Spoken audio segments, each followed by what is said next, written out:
श्री सद्गुरु महाराज की जय। श्री सद्गुरु महाराज की जय। हमें लगता है कि कुछ लोगों के मुंह से जयकार में आवाज भी नहीं निकला, क्योंकि हम लोगों का ख्याल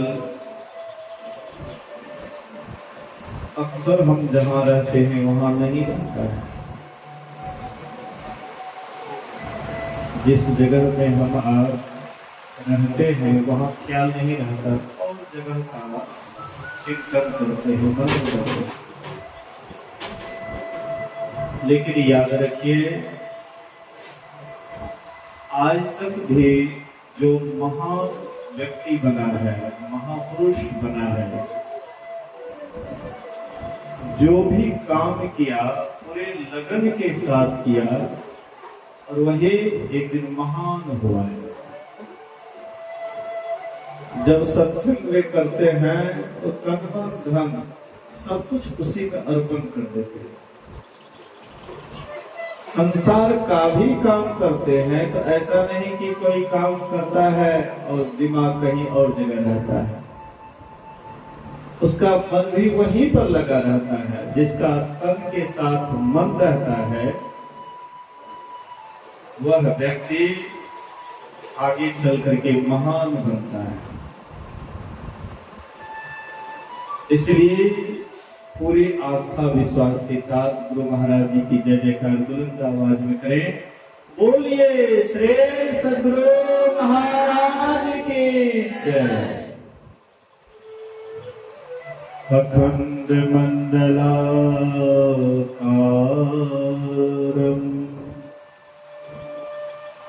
व्याप्तं येन चराचरम् तत्पदं दर्शितं येन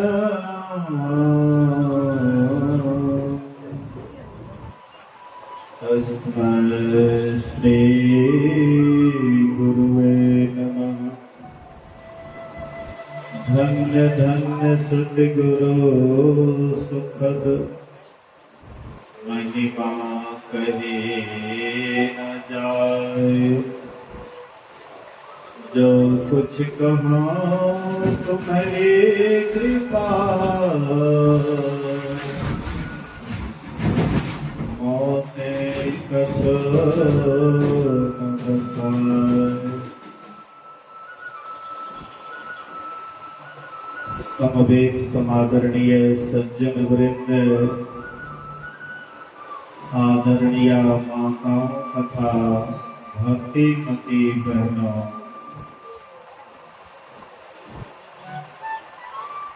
अब आप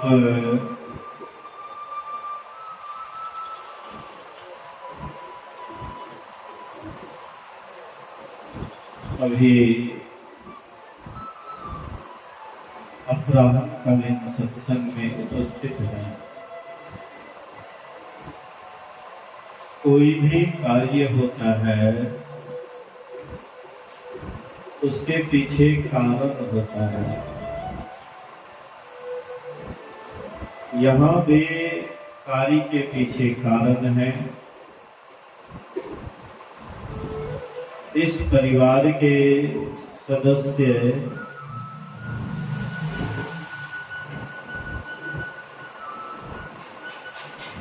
लगभग 12-13 रोज पहले इस शरीर संसार को छोड़ करके चले गए। श्राद्ध क्रिया के बाद घर शुद्धि के अवसर पर यह संतमत सत्संग का आयोजन किया गया है।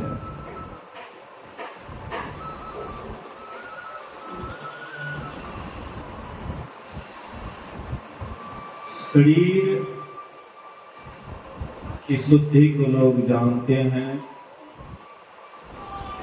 घर की शुद्धि के लिए भी लोग उपाय करते हैं। लेकिन हम आपका मन कैसे शुद्ध होगा, इनके संबंध में बहुत कम आदमी जानते हैं।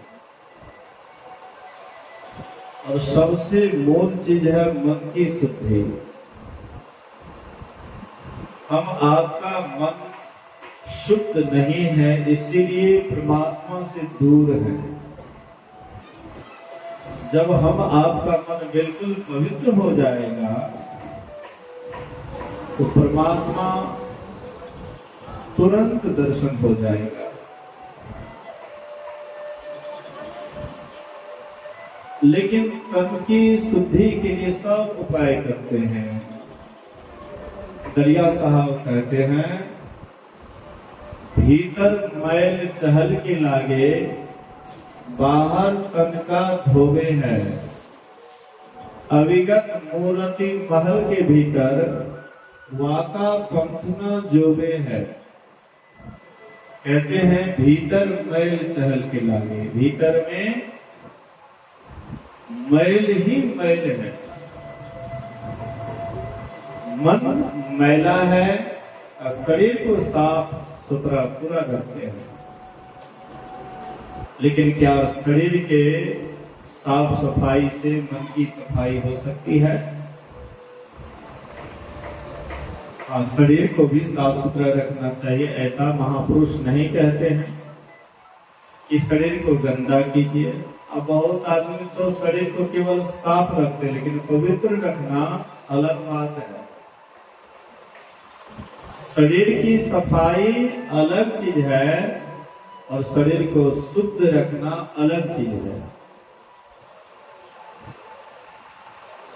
एक एक आदमी कपड़े बहुत कीमती पहनता है, साफ रखता है शरीर को, कपड़ा साफ रखता है, लेकिन शुद्धि नहीं रहती है।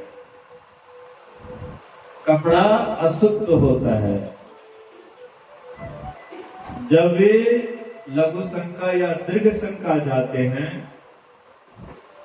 तो शरीर को अशुद्ध कर लेते हैं, शरीर को शुद्ध नहीं कर पाते हैं। इसलिए दीर्घ शंका जाने पर भी लोग, बहुत आदमी शरीर को साफ नहीं कर पाते हैं, जाते हैं दीर्घ शंका।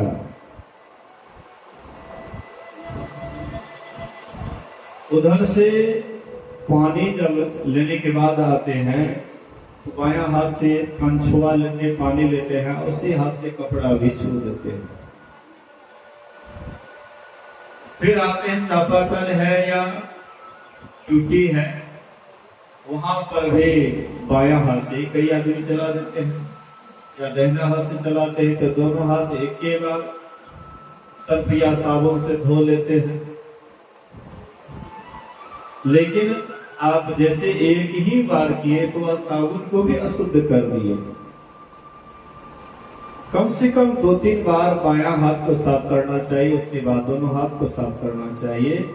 यह है शरीर की शुद्धि। लघु शंका जाना चाहिए तो पानी के साथ, या बाथरूम में पानी है तो पानी निश्चित रूप से लेना चाहिए। ये शरीर की शुद्धि है। जो शरीर की शुद्धि को नहीं समझ सकते हैं, मन की शुद्धि को क्या समझेंगे? और जो मन की शुद्धि को नहीं समझेंगे, वे आत्मा की शुद्धि को क्या समझेंगे? और फिर वे परमात्मा का दर्शन कैसे कर सकता है?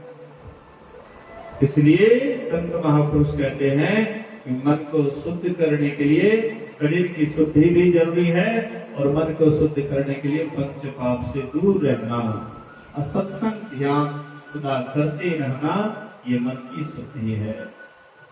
अब आप अभी सुन रहे थे, जीवन मुक्त ब्रह्म पर चरित्र सुनहि तजी ध्यान, जे हरि कथा न करहि रति, तिनके ही पाषाण। जो जीते जी ब्रह्म पद को पा लिया है, परमात्मा को पा लिया है, जिसको पाने के लिए अब कुछ बाकी नहीं है, ऐसे संत महापुरुष भी समाधि को छोड़ करके, ध्यान को छोड़ करके सत्संग से प्रेम करते हैं। और जो सत्संग से प्रेम नहीं करते हैं उनका हृदय क्या है? पत्थर है।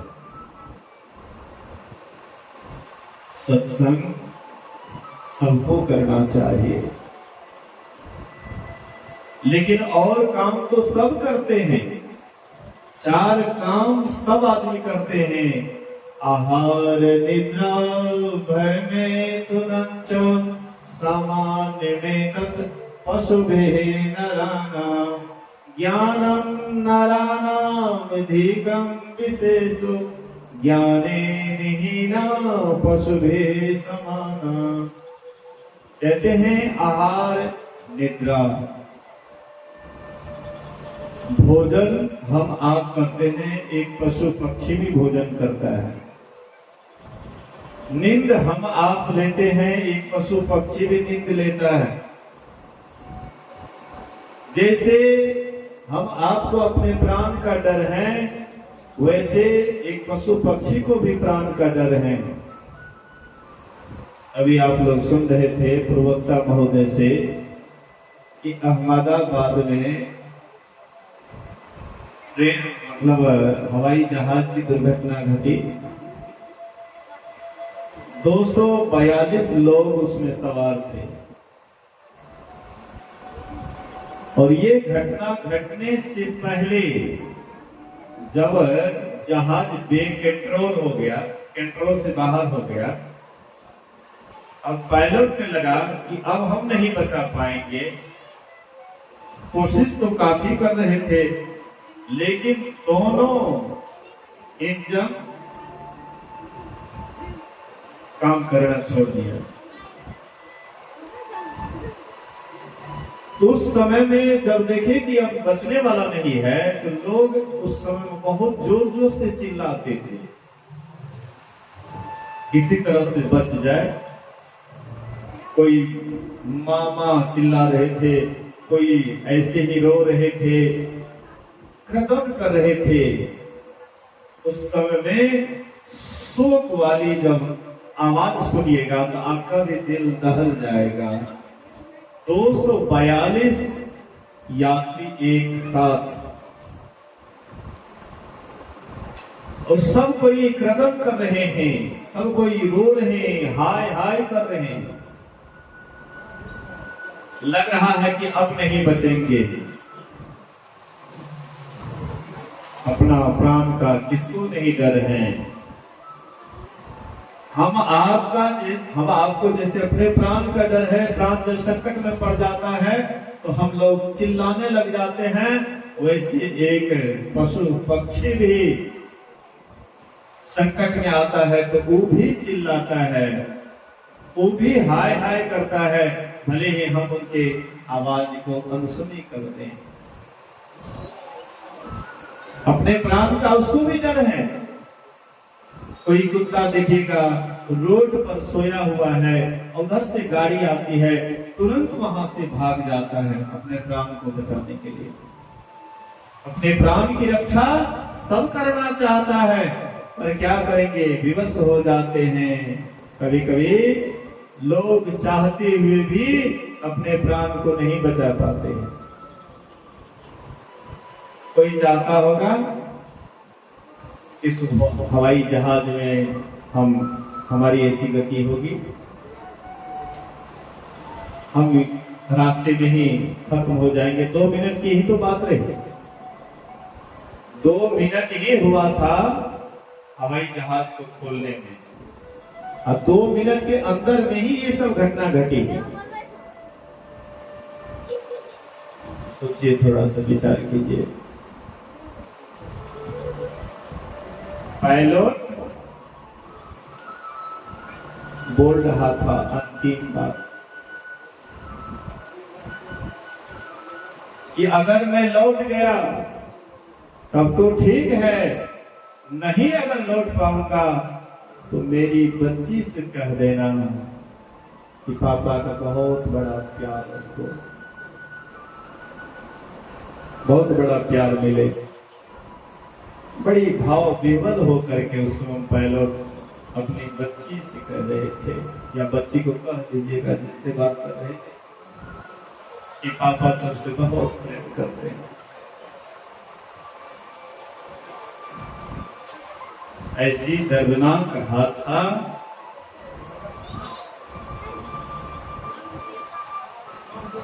पहली बार भारत में घटा है। इससे पहले भारत में और जगह घटा था ऐसी, लेकिन इस तरह की घटना भारत में पहली बार घटी है। तो सोचिए, थोड़ा सा विचारिए, कोई मरना नहीं चाहता है, लेकिन जब समय आ जाता है तो जबरदस्ती हम आपको लेकर के जाते हैं। कभी कभी काल जब भूखे पड़ जाते हैं तो क्या करते हैं, कभी कभी जलपान करते हैं। जलपान में कई 100 आदमी को एक के साथ चबा लेते हैं। कभी कभी उनका भोजन होता है, हजारों हजार आदमी एक के बाद में स्वाहा हो जाता है। ट्रेन से टकराती है और हजारों लोग उसमें समाप्त हो जाता है। उनका भी जलपान होता है, उनका भी भोजन होता है। कोई भी व्यक्ति हो, लेकिन संकट में सब कोई दुखी होता है, चिल्लाता है या कोशिश करता है।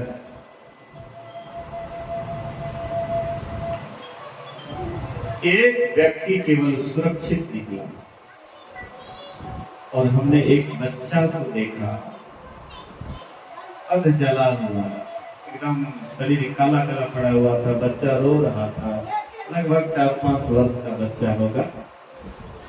उसको जहाज से निकाले, शरीर पूरा जल करके काला हो गया था और उस समय में बच्चा रो रहा था। सोचिए क्या उसकी दशा होती होगी। सबके सब कौन सा आस लगा करके कहां जा रहे थे, अब बीच में ही उसका क्या गति हो जाता है। इसलिए कहते हैं, न बालक न जौवने न वृद्धि कछुबंध, वह अवसर नहीं जानिए जब आए पड़े जमफंद।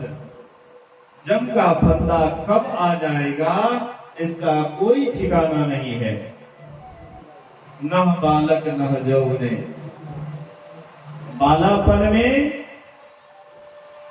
यम का खबर आएगा कि जवानी में आएंगे या बुढ़ापा में आएंगे। एक खुशबू नाम की लड़की थी, युवती थी, पहली बार ससुराल जा रही थी। खुशबू कि जा रहे हैं पति के पास इंग्लैंड में। क्या वह सोच रही थी कि हवाई जहाज पर वहां नहीं जाकर के कहीं दूसरा ही ससुराल चले जाए। एक ये ससुराल है, एक और भी ससुराल है। भगवान के घर, उनको भी एक ससुराल कहा है। किसी के मन में इस तरह का विचार नहीं था, लेकिन होने को कौन टाल सकता है। इसके लिए पूरा देश शोक मनाए, पश्चाताप किए, लेकिन इनसे होनी तो टलने वाला है नहीं। जो होने वाला है वह हो करके ही रहेगा। जिनको जहां जैसे जाना है पहले से ही निर्धारित है। आप कहिएगा कि ये घटना भी पहले से ही निर्धारित था। हाँ, ये भी पहले से ही निर्धारित है। हम आपके समझ से बाहर बुझाता है, लेकिन जानकार जो है, जो जानने वाले भी सब कुछ जानते हैं। पहले से ही इनका कब और कहां मृत्यु होगी ये पहले से ही निर्धारित है। गुरु महाराज जी कभी कभी एक कहानी कहते थे, उपनिषद की कहानी है। बोलिए श्री सद्गुरु। उपनिषद की कहानी है। गुरु महाराज जी कहते थे कि यमराज के घर के आगे दरवाजे पर एक विशाल वट वृक्ष था। उस पर एक कबूतरी रहती थी। और दाना चुगने के लिए दरवाजे आंगन वगैरह जाती थी, दाना चुगती रहती थी। तो सब दिन इसी तरह से दाना चुगती थी, लेकिन कभी भी यमराज उसको सरसरी निगाह से नहीं देखे, टकटकी लगा करके नहीं देखे।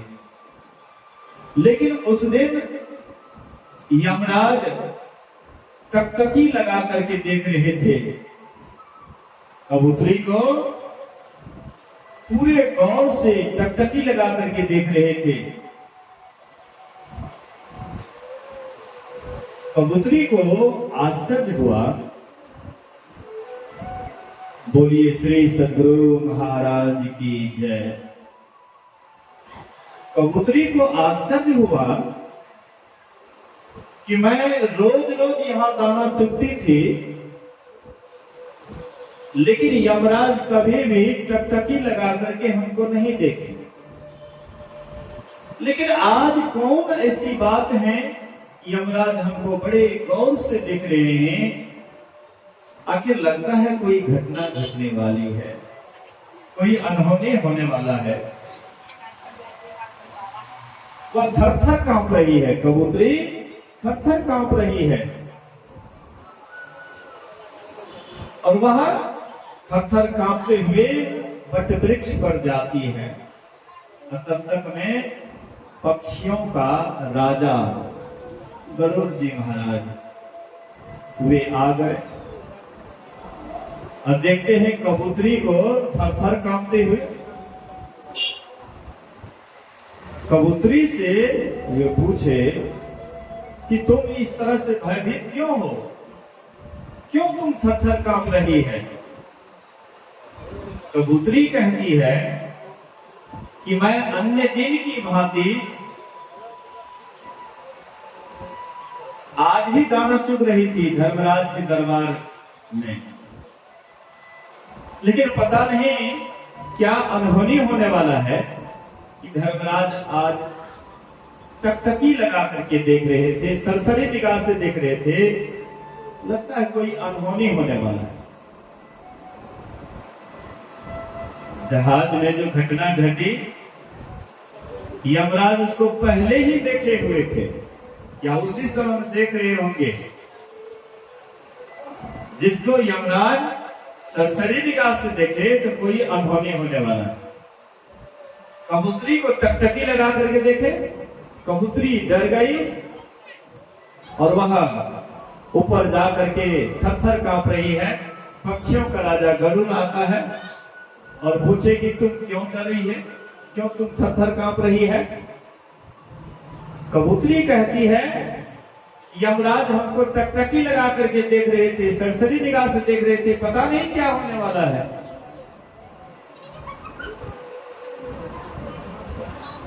गरुड़ जी महाराज कहते हैं कि तुम डरो मत, मैं तुमको वहां पहुंचा देता हूं, वहां पहुंचा देता हूं जहां पर यमराज की भी पहुंच नहीं होगी, यहां पर यमराज भी नहीं पहुंच सकता है, मैं तुमको वहां पहुंचा देता हूं।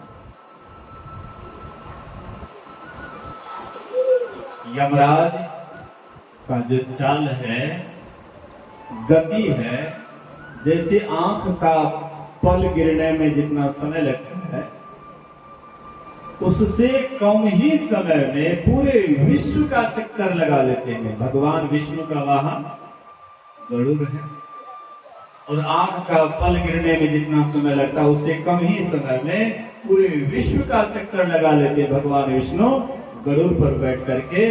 जिसका भरण पोषण जिस तरह से करने का है, सबकी भरण पोषण, सबका भरण पोषण कर देते भगवान विष्णु। कहते तुम डरो मत, तुम मेरे पीठ पर बैठो और मैं तुमको 7 समुद्र के उस पार पहाड़ के गुफा में ले जाकर के रख देता हूं, ताकि यमराज तुम्हारा कुछ नहीं बिगाड़ पाएगा। कबूतरी को बैठाए अपने पीठ पर, आंख का पल गिरने में जितना समय लगता है, उससे कम ही समय में 7 समुद्र के उस पार पहाड़ के गुफा में ले जाकर के रख दिए और ऊपर से एक चट्टान मुंह को ढक दिए, ताकि कोई जाकर के उसका कोई हानि न करे। और उसके बाद आंख का पल गिरने में जितना समय लगता है उससे कम ही समय में यमराज के पास आए गरुड़ जी महाराज। और गरुड़ जी महाराज कहते हैं कि आप मेरी प्रजा कबूतरी को क्यों टकटकी लगा करके देख रहे थे, क्यों सरसरी निगाह से देख रहे थे? यमराज कहते हैं कि मैं यह सोच करके आश्चर्यचकित था कि इसकी मृत्यु 7 समुद्र के उस पार एक पहाड़ के गुफा में होने वाला है अभी, लेकिन अभी तक ही यहीं पर पड़ी हुई है। इसकी मृत्यु 7 समुद्र के उस पार पहाड़ के गुफा में होने वाला है। तो मैं यही सोच करके विस्मित था, ये छोटी कबूतरी यहां से अगर उड़ान भरेगी इसको कई जन्म लग जाएंगे 7 समुद्र पार करने में। लेकिन मैं देखता हूं परमात्मा के विधान में कि इसकी मृत्यु 7 समुद्र के उस पार और अभी होने वाली है। गरुड़ जी महाराज कहते मैं तो उसका हित समझ करके, उसकी सुरक्षा समझ करके हमने अभी पीठ पर बैठाया और 7 समुद्र के उस पार पहाड़ की गुफा में ले जाकर के धर दिया। बोले कि मैं आपको बहुत धन्यवाद देता हूं। बोलिए श्री सद्गुरु। मैं सोच रहा था कहीं परमात्मा का विधान तो गलत नहीं हो गया, क्योंकि अभी तक कबूतरी मेरे दरवाजे पर ही दाना चुग रही है। इसको मरना है 7 समुद्र के उस पार में, अभी तक यहीं पर है। ये कब जाएगी वहां और कब इसकी मृत्यु होगी? मैं आपको धन्यवाद देता हूं कि आपने अनहोनी को होनी को बदल दिया। बोले कि क्या कबूतरी मर गई होगी? बोले कि आप जा करके देख सकते हैं, कबूतरी मर गई होगी। गरुड़ जी महाराज तुरंत वहां से उड़ान भरते हैं।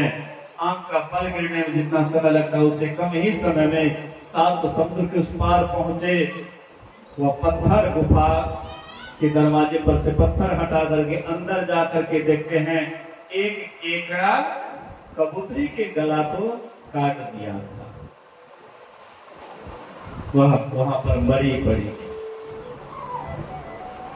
तो हम आप तो सोचते हैं कि अहमदाबाद में जो घटना घटी थी जहाज वाले, सब आदमी सोचते हैं कि ऐसा नहीं होना चाहिए, ऐसा नहीं होना चाहिए, अनहोनी घटना घट गया।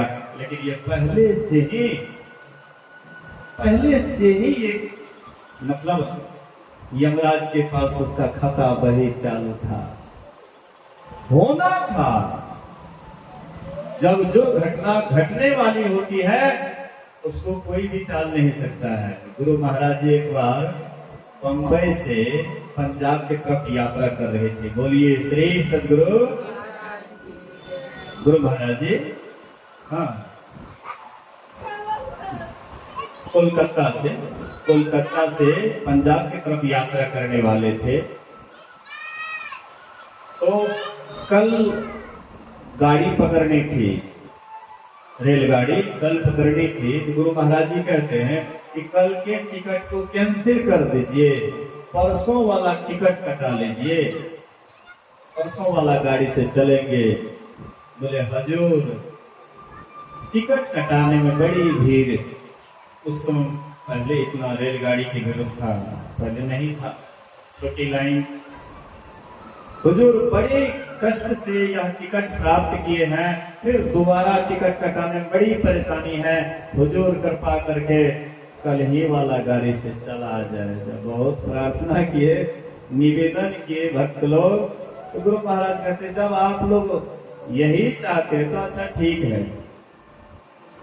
जिस दिन गुरु महाराज जी को निकलना था, चलना था, गुरु महाराज जी एक दोहा कहते हैं, जो स्वर चले ताही पग दी जाए, एक धक्का कालहों से ली जाए।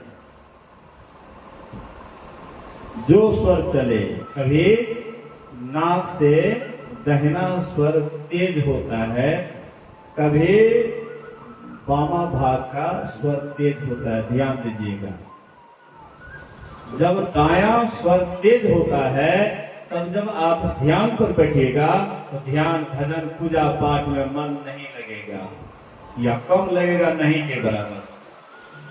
जब बायां स्वर तेज होता है तब जब आप ध्यान पर बैठिएगा तो ध्यान में मन जल्दी एकाग्र हो जाता है। और दोनों अगर सम चले, दायां बायां जब बराबर लेवल पर चले तब सुषुम्ना में साधक जल्दी प्रवेश करता है और वे साधना बहुत जल्दी आगे बढ़ जाता है। तो गुरु महाराज जी कहते जो स्वर चले, मतलब जो स्वर चल रहा दहना या बामा, पहले उसी पैर को आगे बढ़ाना। जो स्वर चले ताही पग दीजिए, वही पैर को बढ़ाइए।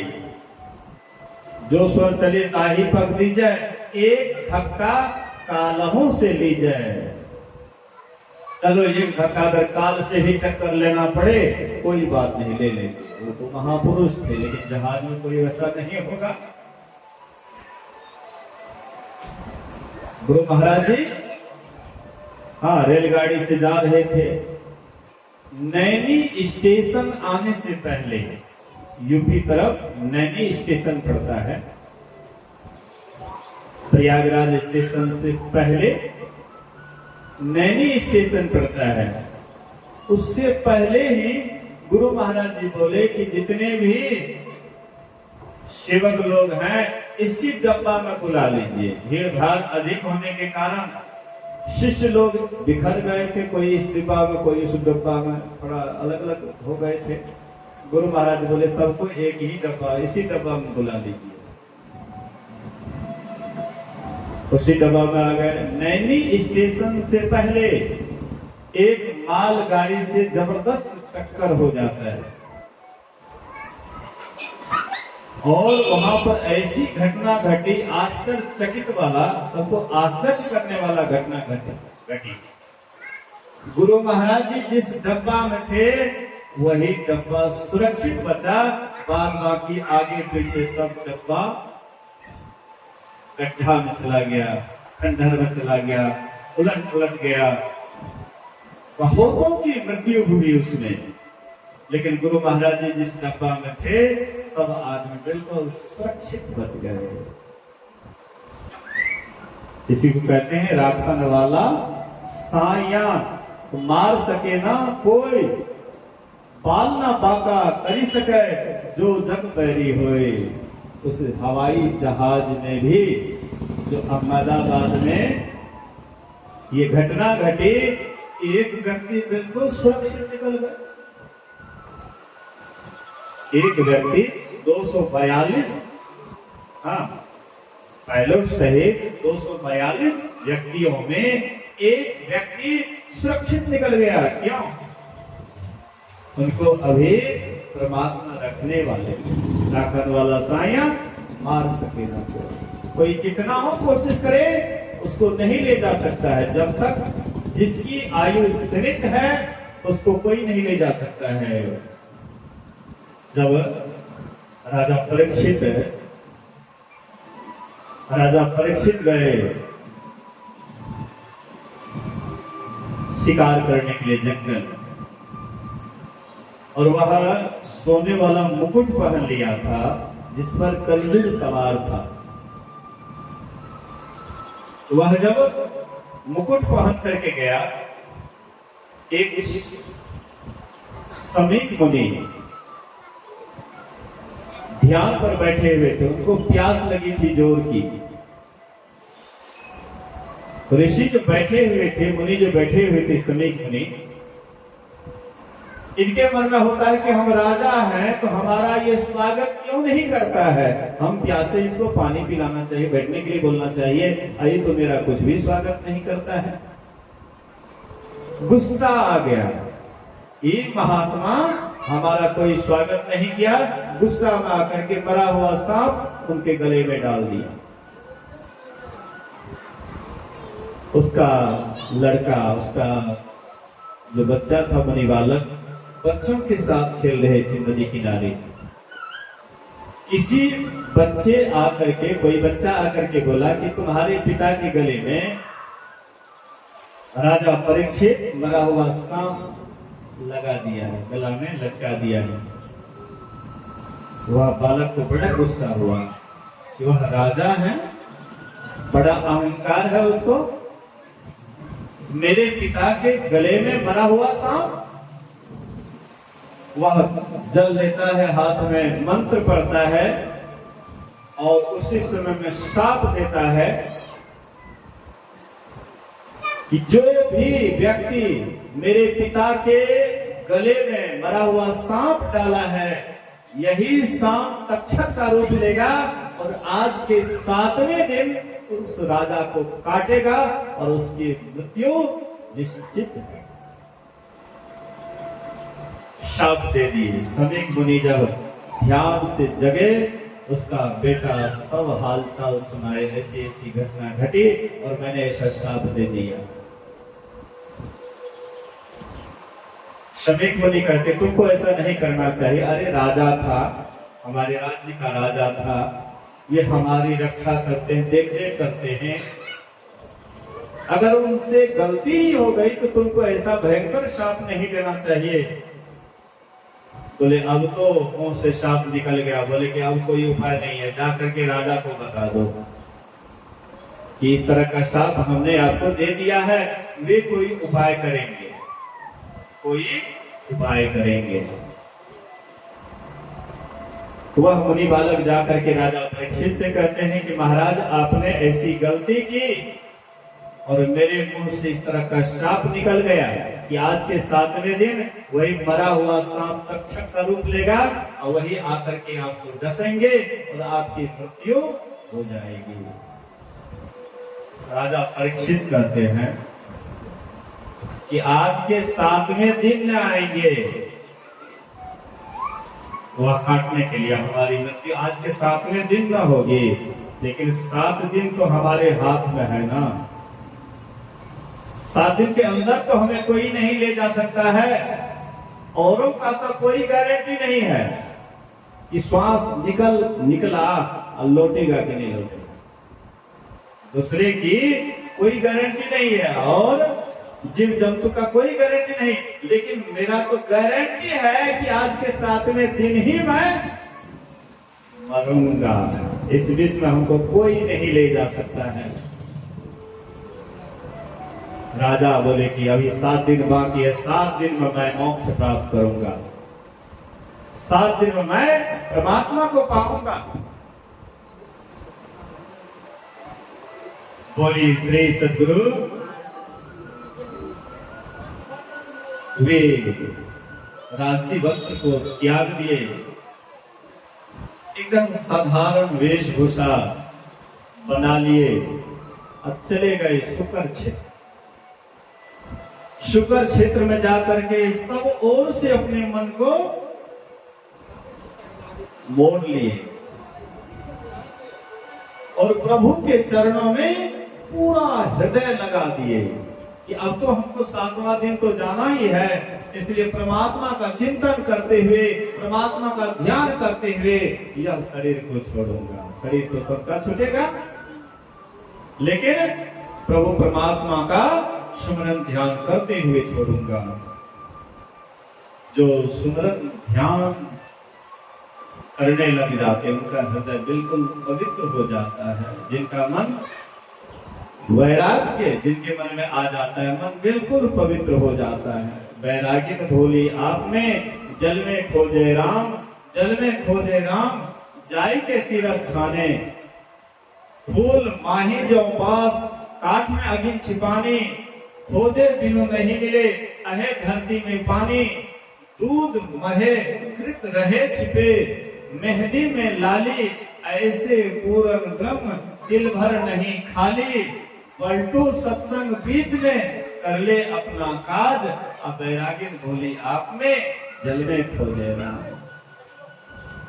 हम आप परमात्मा को खोजने के लिए, ईश्वर को खोजने के लिए कहां कहां जाते, तीर्थ व्रत उपवास क्या क्या नहीं करते हैं, लेकिन कभी विचार नहीं करते कि हमारे हृदय में ही परमात्मा विराजमान है। हृदय अगर जैसे पवित्र होगा, परमात्मा तुरंत दर्शन देंगे। हृदय की सफाई की कमी होने के कारण परमात्मा दूर है, नहीं तो वे बहुत नजदीक हैं। परीक्षित का हृदय बिल्कुल साफ हो गया था। आज के 7वें दिन तो मैं मरूंगा ही। मृत्यु का नाम सुन करके मन को कुछ नहीं सुहाता है, कुछ भी अच्छा नहीं लगता है। मृत्यु को हम आप नहीं जानते हैं, इसलिए संसार बड़ा रमणीक बुझाता है, इसलिए भोग में मन लगता है, इसलिए कि मृत्यु को नहीं जानते हैं। अगर आपको जानकारी मिल जाए कि हमारी मृत्यु चाहे इतने दिनों के बाद ही क्यों नहीं होगी, लेकिन पूरा जब आपको मालूम हो जाएगा तो आप अभी से चिंतित हो जाइएगा, या आपको संसार का कोई भोग विलास अच्छा नहीं लगेगा। एक बलक बुखारे मुसलमानी देश था, और वहां पर जो सुल्तान था, वह सुल्तान बड़ा दुष्ट था। साधु फकीर से एक प्रश्न करता था कि तुम साधु क्यों बन गए हो, फकीर क्यों बन गए हो। सही जवाब नहीं देने पर उसको जेल में डाल देते थे और उनसे चक्की चलवाते थे। पुराने जमाने में लोग हाथ से चक्की चलाते थे, आजकल तो सारी व्यवस्था है, लेकिन उस समय में हाथ से लोग चक्की चलाते थे। वह राजा महात्माओं से चक्की चलवाता था जेल में। धीरे धीरे बहुत महात्मा को वे जेल में बंद कर दिए थे। कबीर साहब के गुरु रामानंद स्वामी को मालूम हुआ कि वे बहुत महात्मा को जेल में डाल दिया है कोई शिष्य जो जाकर के उसको समझा सकते हो, सही रास्ते दिखा सकते हो। तो कबीर साहब को छोड़ करके वह मुसलमान देश जाने के लिए कोई तैयार नहीं हुआ। कबीर साहब ये बीड़ा उठाए और कबीर साहब वहां गए। अगल बगल घर के दरवाजे गेट पर टहलने लगे। कहते हैं उनसे भी पूछा गया कि तुम फकीर क्यों बन गए हो। बोले कि मौत को जानने के कारण, मौत को जानने के कारण मैं फकीर बन गया। बोले कि ये बड़ा मुंह चलाता है, इसको भी जेल में डाल दो। उधर तो उसका मंत्री था वजीरे आजम, ये ठहक्का मार करके हंसते हैं। एक मौत को कौन नहीं जानता है, मौत को कौन नहीं जानता है। बोले कबीर साहब बादशाह के कान में जाकर के बोले कि बादशाह आप हमको जेल में बंद कर देना, जो करने का है करवाना, लेकिन आप मेरी बात थोड़ी देर के लिए मानो। बोले क्या। बोले कि ये वजीरे आजम कहता है कि मौत को कौन नहीं जानता है, तो आप अनाउंस करवा दीजिए,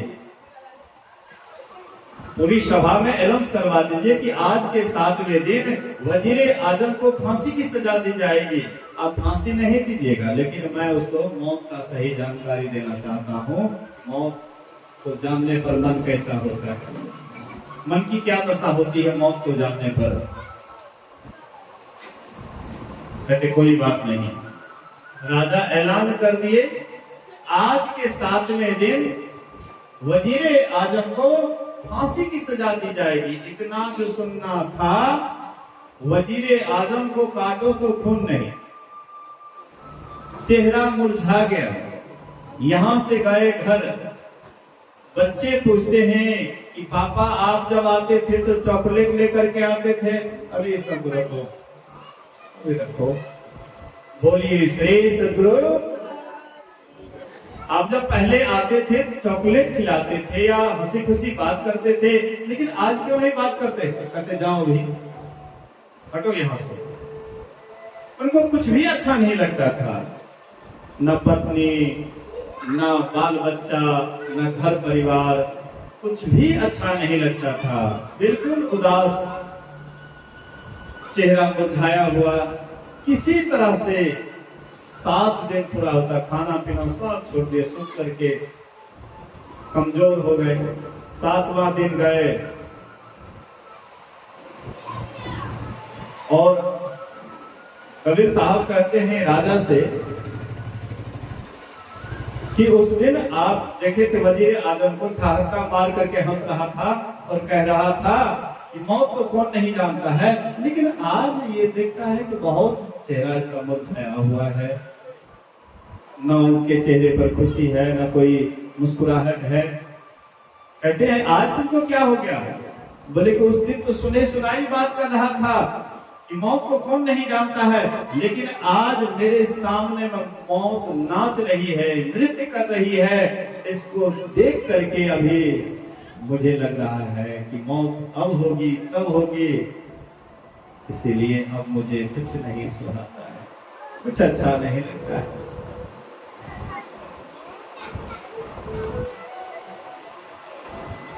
कबीर साहब कहते हैं कि थोड़ा सा ऐसा करो ना, सुंदर घोड़े पर सवार हो करके जाओ, थोड़ा सैर करके आओ। बोले कि अभी कुछ नहीं सुनाता है, मौत ही मौत मेरे सामने में नाच रही है। कबीर साहब कहते हैं देखे, ये सही में मौत को जान लिया है। जो मौत को सही में जान जाता है उसका भोग विलास सब खत्म हो जाता है, उसको कुछ नहीं सुहाता है, उसको परमात्मा ही परमात्मा सूझता है। राजा परीक्षित को भी कोई भोग विलास अच्छा नहीं लग रहा था, सबका परित्याग करके चले गए सुकर क्षेत्र में, एकदम पवित्र हृदय से परमात्मा का सुमरन ध्यान करने लगे। पवित्र आत्मा को देख करके सुखदेव मुनि घूमते घूमते आ गए। बोलिए श्री सद्गुरु महाराज की जय। जब आपका हृदय साफ होता है तब आपके जीवन में कोई संत सद्गुरु आते हैं आपका उद्धार करने के लिए, कल्याण करने के लिए। सुखदेव मुनि घूमते घूमते आ गए और बोले कि राजा बड़ा पवित्र है इनका हृदय, क्यों नहीं इनको मोक्ष का उपदेश देना चाहिए।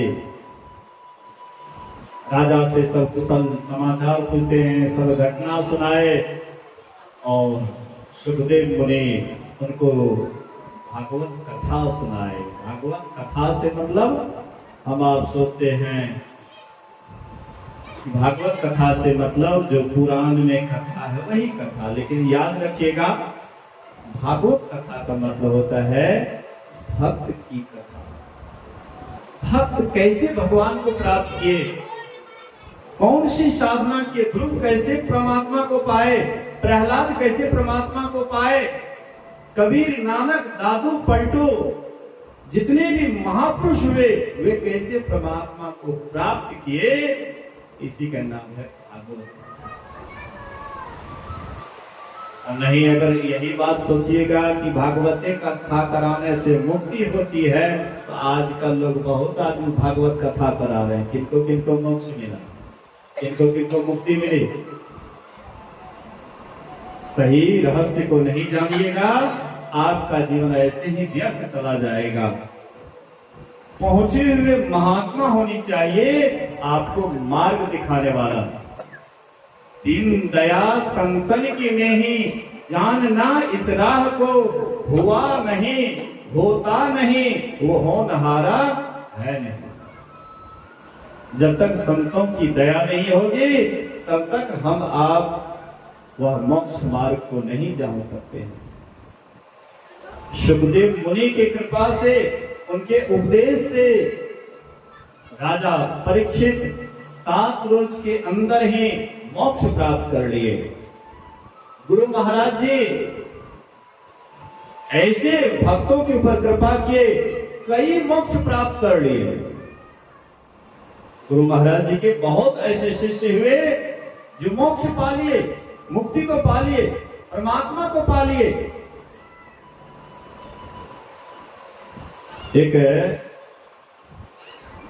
कोदरा घाट के पूज्य रामेश्वर बाबा,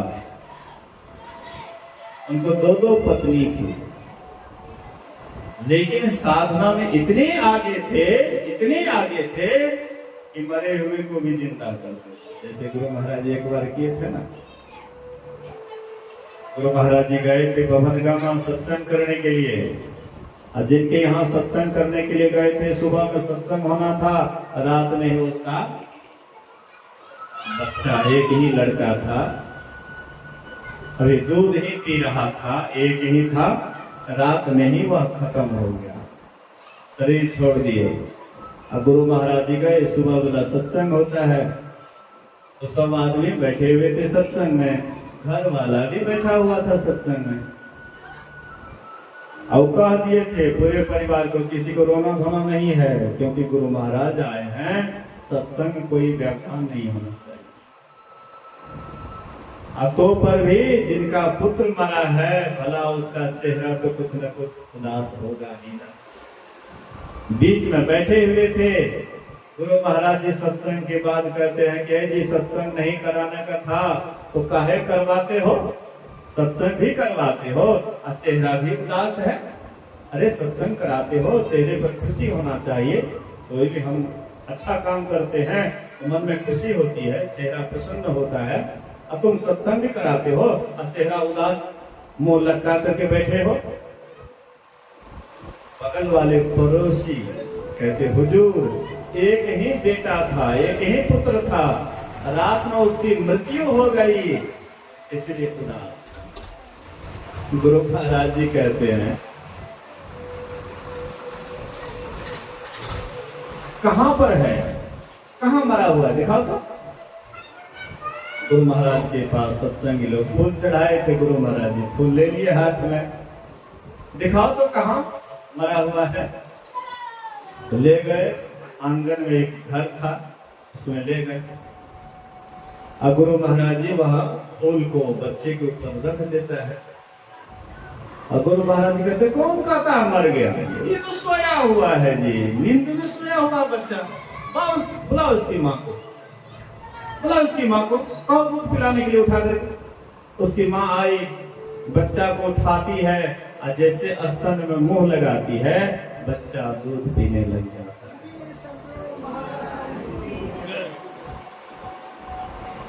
सोचिए, मुर्दा को जिंदा करने की क्षमता। ऐसे ही गुरु महाराज जी के एक शिष्य थे, पूज्य रामेश्वर बाबा, वो भी एक जगह इस तरह का घटना घटी और जीवित कर दिए थे। तो गुरु महाराज जी के पास गए तो गुरु महाराज जी डांटे कि तुम यही करने के लिए महात्मा बना है, मुर्दा को जिंदा करने के लिए। बोले हुजूर के ऊपर लोग हुजूर की निंदा करते कि सत्संग हो रहा था, फलाने आदमी मर गया, हुजूर की ही तो निंदा होती, हुजूर की ही प्रतिष्ठा रखने के लिए तो हम किए, वो तो आप ही करने वाले हैं। गुरु महाराज कहते, अच्छा ठीक है, लेकिन आगे ऐसा नहीं। कहने का आशय है, मतलब है कि महापुरुष के द्वारा आप उनके चरण शरण में जा करके आप उनके बताए मार्ग पर चलते हैं, मोक्ष निश्चित है, निश्चित मोक्ष है। जीवन मुक्त ब्रह्म पर चरित सुनहि तज ध्यान, जे हरि कथा न करहि रति, तिनके हिय पाषाण। जीवन मुक्त महापुरुष भी समाधि को छोड़ करके, ध्यान को छोड़ करके सत्संग से प्रेम करते हैं, और जो सत्संग से प्रेम नहीं करते हैं उनका हृदय पत्थर के समान है। एक बार राम जी सभी प्रजावासियों को बुलाए, और सबको बुला करके भगवान श्री राम उपदेश कर रहे हैं, हे प्रजावासियों, ये मनुष्य का शरीर बड़ा भाग्य से मिला है, इस शरीर के लिए देवी देवता भी तरसते हैं, लेकिन ये मनुष्य का शरीर देवी देवता को नहीं मिलता है, हम आपको मिला है। हम आपको क्या करने के लिए मिला है? भिखारी से भीख मांगने के लिए, जो भिखारी है उससे भीख मांगने के लिए, अरे जो भिखारी है उनसे जाकर के आप मांगिए। हर दिन भीख मांगता है, उनके पास जाइए और कहिए हमको भीख दे दो। वह भिखारी क्या कहेगा, अरे भाई तुम नहीं जानते हो भिखारी हैं, तो मेरे पास क्या आए हो? कोई सेठ साहूकार के पास जाओ, कोई धनी के पास जाओ, ताकि तुम्हें कुछ मिलेगा। भिखारी से भीख मिलेगा। ऐसे ही देवी देवता मनुष्य शरीर के लिए भिखारी बने हुए हैं। स्वर्गवास में देवी देवता रो रो करके चिल्लाते हैं। स्वर्गवास में जो देवी देवता है सब रो रो करके चिल्लाते हैं, परमात्मा से प्रार्थना करते हैं कि हमको एक बार मनुष्य का शरीर दीजिए, आपका भजन करके, आपकी भक्ति करके आपके पास चला आऊंगा। लेकिन परमात्मा उसको नहीं देता, भिखारी को भी नहीं देता। हम आपको दिया, इसका मतलब है देवता से हम आप आगे हैं। देवता के शरीर में क्यों, देवी देवता वाला शरीर में रहते हुए भी देवी देवता मनुष्य शरीर क्यों चाहता है, मनुष्य शरीर के लिए क्यों ललायित है? थोड़ा सा सोच विचार कीजिए। देवी देवता मनुष्य शरीर के लिए क्यों ललायित हैं, जबकि वे देव शरीर में हैं? हम आपसे बढ़िया व्यवस्था है, हम आपके पास में जो व्यवस्था है उससे सुंदर व्यवस्था है स्वर्ग में। यहाँ पर कुछ मेहनत करके कुछ आप हमको मिलता है, और वहां पर बिना मेहनत के ही पुण्य के पूंजी के प्रभाव से ही आपको सारी व्यवस्था हो जाती है। जिनके पास जिस ढंग का पूंजी होता है उनके पास उतना ही बढ़िया व्यवस्था होता है। बड़े पुण्यात्मा है उनके पास अधिक व्यवस्था, और जिनके पास कम पुण्य की पूंजी है कम व्यवस्था। अब इतनी व्यवस्था होते हुए भी वह सारी व्यवस्था को छोड़ करके, और जहां मनुष्य शरीर में उतनी व्यवस्था नहीं है, इधर आने के लिए क्यों लालायित हैं, क्यों परेशान हैं? इसका मूल कारण यही है कि देवी देवता के शरीर में 9 दरवाजा है, हम आपके शरीर में 10 दरवाजा है। देवी देवता के शरीर में 9 दरवाजा है।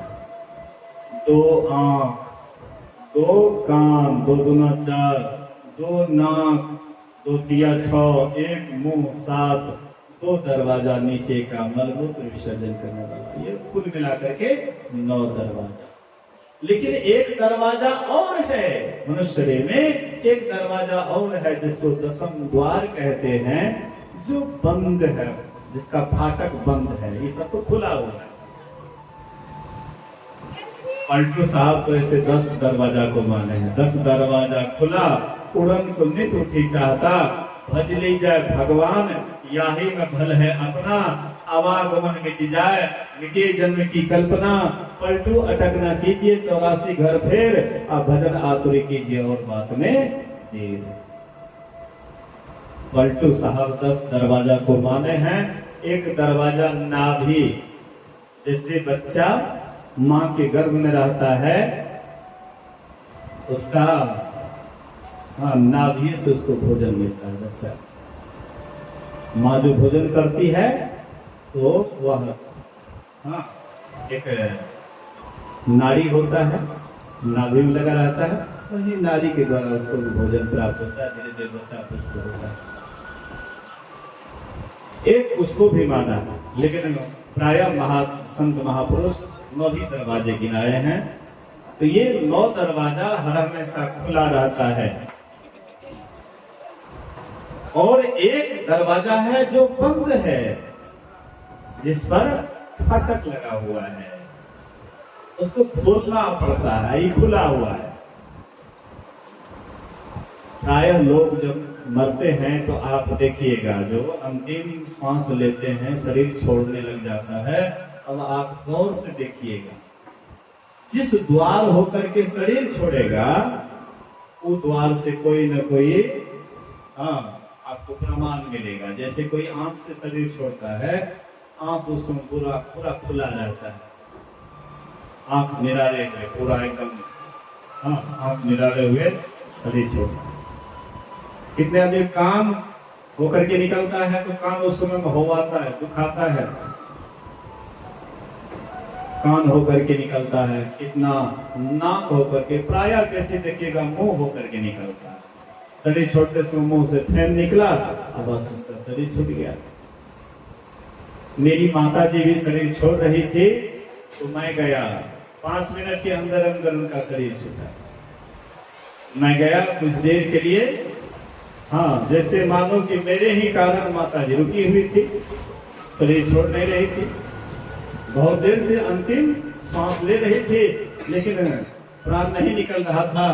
जैसे मैं गया 5 मिनट लगभग हुआ होगा, सोचे कुछ व्यवस्था करें इसको बाहर ले जाने के लिए। एक भतीजा है मुकेश, उसको कहा कि लाओ टेम्पू ले जाते हैं माता जी को। भतीजा कहता है बाबा काहे के लिए आप परेशान हो रहे हैं, दादी अब नहीं रहेगी, अंतिम यात्रा पर है, काहे के लिए परेशान हो रहे हैं। लगभग 5 मिनट के अंदर मैंने देखा कि धीरे धीरे मुंह से फैन छूटा, मुंह से फैन निकला और उसी समय राम नाम सत्य, मतलब मुंह होकर के ये जीवात्मा निकली। कितने आप देखिएगा कि जब शरीर छोड़ने लग जाता है तो लघु शंका करते हुए शरीर छोड़ता है, समझ जाइए उसी रास्ते से निकला। कितना आदमी देखिएगा शरीर छोड़ते समय अंतर की शंका करते हुए शरीर छोड़ता है, समझिए उसी रास्ते से निकला। ये 9 दरवाजे नरक का दरवाजा है, ये आपको मोक्ष में नहीं ले जा सकता है। एक दरवाजा है जो बिल्कुल साफ है, बिल्कुल पवित्र है, और उसमें न खून है न पीप है, कोई भी उसमें गंदगी नहीं है, बिल्कुल साफ है।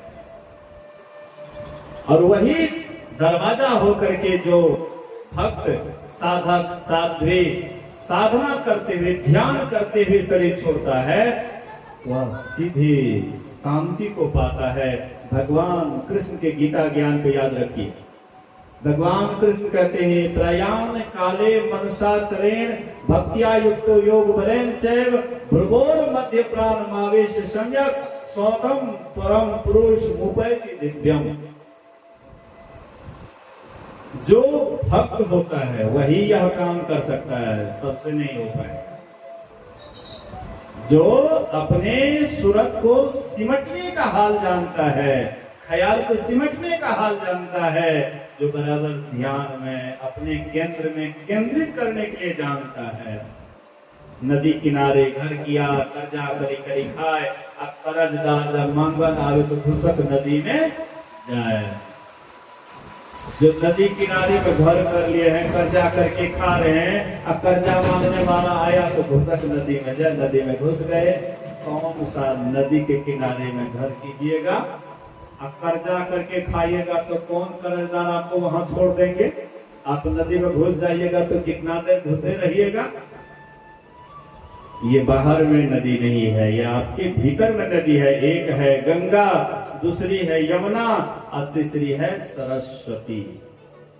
यही सरस्वती नदी में जो डूबने के लिए जान गया है, अपना स्थान बना लिया है, सुषमना में बोरी नजर लागे। शुरुआती सत्संग का हो रहा था तो भजन सुने थे ना, जो पहले आए होंगे सत्संग में वही भजन सुने होंगे। 3 पदावली का भजन गाया गया, उसमें यह भी गाया गया सुखमनिया मोरी नजर लागी है। गावे के लिए तो गायक दल के गायक, आ सुनैयो के लिए सुन दल के सत्संगी, आ ककर ककर बैठना नजर लागल छै। नजर लागल छै बेटा में, नजर लागल छै बेटी में, नजर लागल छै धन में, नजर लागल छै बैंक बैलेंस में, नजर लागल छै मकान में, दुकान में, बेटा के बियाह नहीं भेले ओकरा, ढलाई नहीं हुआ उस पर, संसार में नजर लगा हुआ है। सुखमनिया में ऐसे साधारण बात है नजर लग जाना।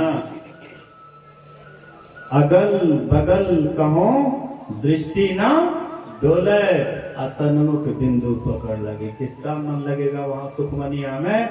जिसका संसार का कोई इच्छा जिनके मन में नहीं है। चाह गई चिंता मिटी मनमा बेपरवाह, जाको कछु न चाहिए सोई साहंसा, जिनके अंदर में संसार की कोई इच्छा नहीं है, जो इच्छा के अधीन नहीं है, इच्छा जिनके माथे पर हावी नहीं हुआ है, संसार में रहते हैं कमलवत, संसार में रहते हैं पुरैन के पत्ता की तरह। पुरैन के पत्ता के ऊपर बारिश होती है लेकिन सब गड़ करके नीचे चला जाता है, कमल फूल के ऊपर भी बारिश होती है, सब पानी गड़ करके नीचे चला जाता है। ऐसे आप संसार में रहते हैं लेकिन संसार की वासना आपके अंदर नहीं है, संसार की कोई इच्छा आपके अंदर नहीं है। इच्छा के कारण ही तो जीव आवागमन में पड़ा हुआ है। आवागमन सम दुख दूजा है नहीं जग में कोई, इसके निवारण के लिए प्रभु भक्ति करनी चाहिए। एक इच्छा हो तब तो, एक दिल लाखों तमन्ना, उस पर भी ज्यादा हवस, फिर पता क्या क्या है उसको बिठाने के लिए। वो परमात्मा कैसे बैठेगा, पहले से ही घर भरा हुआ है ठसाठस। जहां पर परमात्मा का निवास होगा वो घर पहले से ही संसार के विषय वासनाओं से भरा हुआ है, परमात्मा वहां रहेगा। जहां राम तहां काम नहीं, और जहां काम नहीं राम, दोनों कभू ना मिले रवि रजनी एक ठाम। संतमत सत्संग में सत्संगी लोग कम आते हैं, इसका क्या कारण है जानते हैं? महात्मा लोग कहते इच्छा को छोड़ो, और दूसरे संप्रदाय में कहता है कि इच्छा को जोड़ो। जो जो मन में कामना है तुम इस संस्था से जुटो, तुम्हारी सारी इच्छा पूरी हो जाएगी। रोगग्रस्त हो तो तुम स्वस्थ हो जाओगे, गरीब हो तो तुम अमीर हो जाओगे, और कोई परेशानियां हैं तो सब परेशानियां दूर हो जाएगी। लोग देखिए उस संस्था में एकदम लाइन लगा हुआ है, हम के लिए तो हमरो ठीक भाग मिले हैं। याद कीजिए, आप लोग सुने हैं कटही का पानी भोला बाबा उखड़े थे। बोलिए श्री सदगुरु महाराज की जय। भोला बाबा उखड़े कि नहीं उखड़े उनको दूर जाने दीजिए, लेकिन श्रद्धा के साथ जो पिए उसका रोग भी दूर हो गया, लेकिन भोला बाबा तो उखड़े नहीं। इसमें मूल बात क्या है? आपके अंदर श्रद्धा हुई, आपने पानी पिया, आपका रोग दूर हो गया। श्रद्धा के साथ गुरु महाराज जी के पास भी अर्जी लगाइएगा तो आपका जो भी तकलीफ है दूर हो जाएगा। लेकिन वो तकलीफ दूर होने के बाद सब तकलीफ दूर हो जाएगा। एक रोग समाप्त हो गया तो फिर दूसरा रोग नहीं आएगा। एक परेशानी दूर हुई तो दूसरी परेशानी आएगी कि नहीं आएगी? भगवान कृष्ण है, भगवान कृष्ण गेंद जब चले गए कालियादह में, वहां पर एक विषैला सर्प था नागराज, वहां गए जा करके भगवान कृष्ण उसको बस में किए। उसको उसको हजारों फन था, हजारों फन था। भगवान कृष्ण क्या करते, जो फन उठाता था उसी के ऊपर पैर धर देते थे, जो फन उठाता उसी के ऊपर पैर धर देते थे। इसी तरह से मन में भी हजारों लाखों वासनाएं, वहां तो हजारों फन था, यहाँ पर लाखों वासनाएं हैं। एक दिल लाखों तमन्ना, सा विषैला सांप की तरह मन में जहर भरा हुआ है, लाखों वासनाओं का जहर। हम चलते हैं पूरा करने के लिए, किसका किसका पूरा हुआ बताइए तो? इच्छा की पूर्ति आज तक किसको हुआ है? राम, कृष्ण, शिव, काली, दुर्गा, वो सब जो इच्छा के पूरा हो गया। हालांकि जो महापुरुष होते हुए इच्छा करते ही नहीं, वो देखते हैं संसार को लीला की तरह, ऐसे ही संसार में आए हैं, कुछ दिन लीला करेंगे उसके बाद चले जाएंगे। उनके अंदर कोई इच्छा नहीं, कर्म करते हैं लेकिन कर्म के फल की इच्छा नहीं करते हैं। हम आप कर्म करते हैं लेकिन कर्म के इच्छा के कारण अपने आप बंधे चले जाते हैं। जहाँ जहाँ कर्म करे बहु तेरा, कहाँ कहाँ आप बंधायो। जहाँ जहाँ कर्म इच्छा सहित होकर के करते हैं, अपने आप बंधे चले जाते हैं। ऐसी बंधन के कारण 84 लाख योनियों में भ्रमना पड़ता है, अनेक योनियों में जाना पड़ता है, अनेक दुखों को भोगना पड़ता है। महापुरुष कहते हैं इससे बचना चाहते हो, इच्छा के ऊपर पैर डालो। जैसे भगवान कृष्ण हम जो ऊपर करता था उसी के ऊपर पैर धर देते थे। जो अंदर तुम्हारे अंदर वासना आए उसके ऊपर पैर धर दो, अर्थात उसको बस में करो। वासना को पूरा करने जाओगे, एक पूरा नहीं होगा, दूसरा फिर खड़े हो जाएंगे, दूसरा पूरा नहीं होगा, तीसरा चौथा, इस तरह से तांता लग जाएंगे इच्छाओं का। मैं आपको ये नहीं कहता हूं कि कमाना गुनाह है, कमाइए मत, मकान मत बनाइए, बाल बच्चे को पढ़ाइए लिखाइए नहीं, मैं ऐसा नहीं कहता हूं।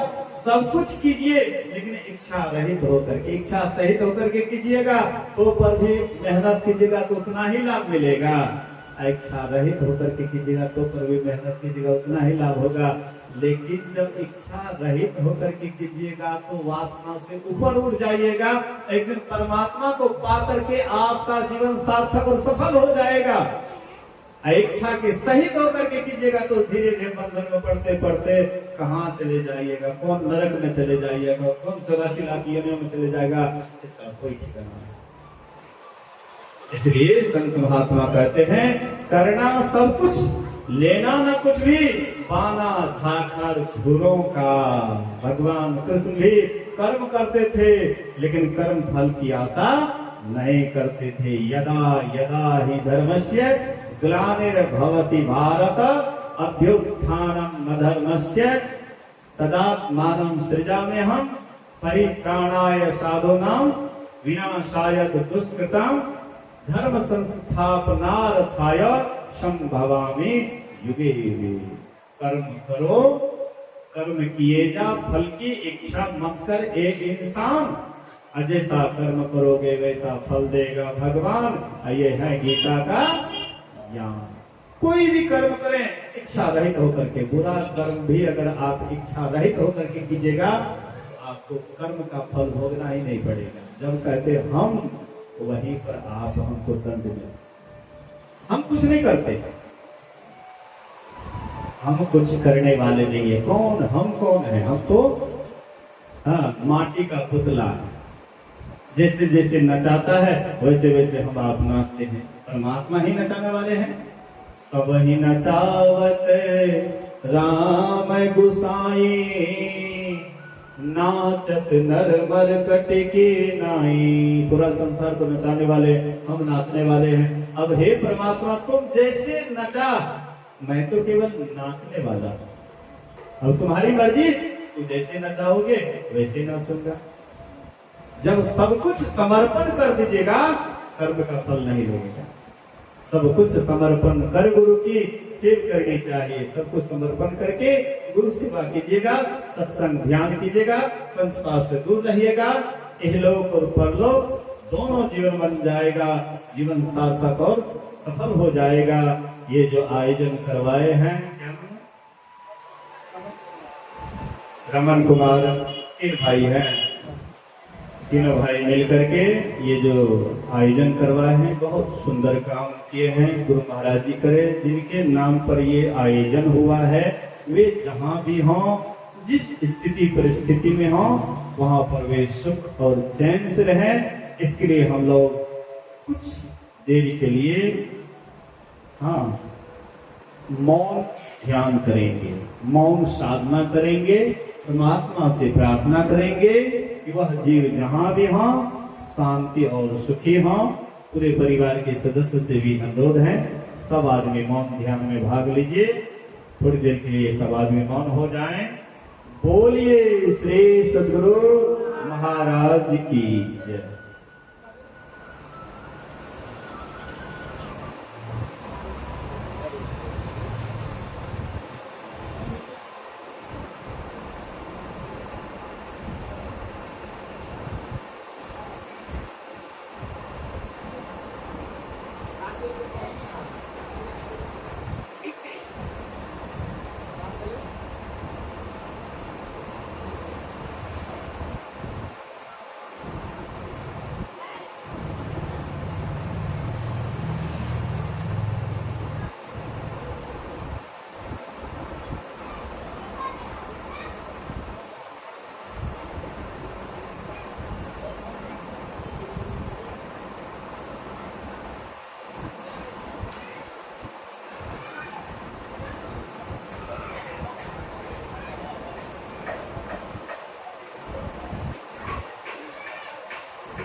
की जय। श्री सद्गुरु महाराज की जय। श्री सद्गुरु महाराज की जय।